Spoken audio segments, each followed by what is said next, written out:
Hello guys, I am Minx, MYHNXYZ. Funny name, right? So I'm here to show to you how to download the latest Windows 10 update officially from the Microsoft website. So first, search for the word Windows 10 download on Google or on your search engine and look for this link, download Windows 10 disk image ISO file. Click on it. Once loaded, as you can see, there's no option to download the Windows 10 ISO because the website or the browser detected that we are using already a Windows 10 operating system or that we are using a desktop computer. So what we need to do is click on the F12 key on your keyboard. Again, that's F12. Once you click on it, you will see this section here, and just click on this button here, the toggle device toolbar. Once you click on it, it will change the view. You can select here what mobile view you want. So I selected iPad Pro, and once you have this selected, you have to reload the website.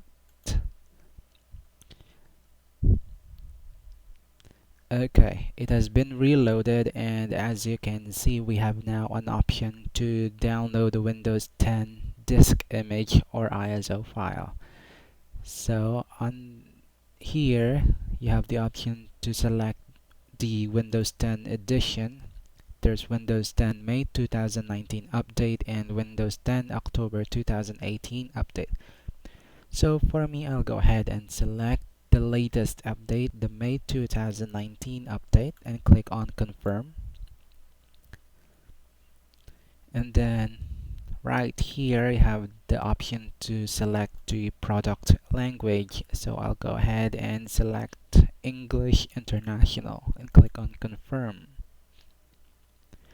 And then right here we have now the option to choose if we want to download the 32-bit or the 64-bit OS. So my computer supports 64-bit operating system. You can also check it on your computer to make sure by going to this PC properties, and here system type 64-bit operating system. So my computer do support 64-bit. So I'll go ahead and select 64-bit download. And here, there you are. Yeah, it is now downloading the Windows 10 1903 version 2 English International 64-bit ISO. So I just have to wait for it to finish downloading, and once it is downloaded, I will show to you guys how to install the Windows 10 operating system on your computer using a USB or flash drive. See you on the next video. Bye.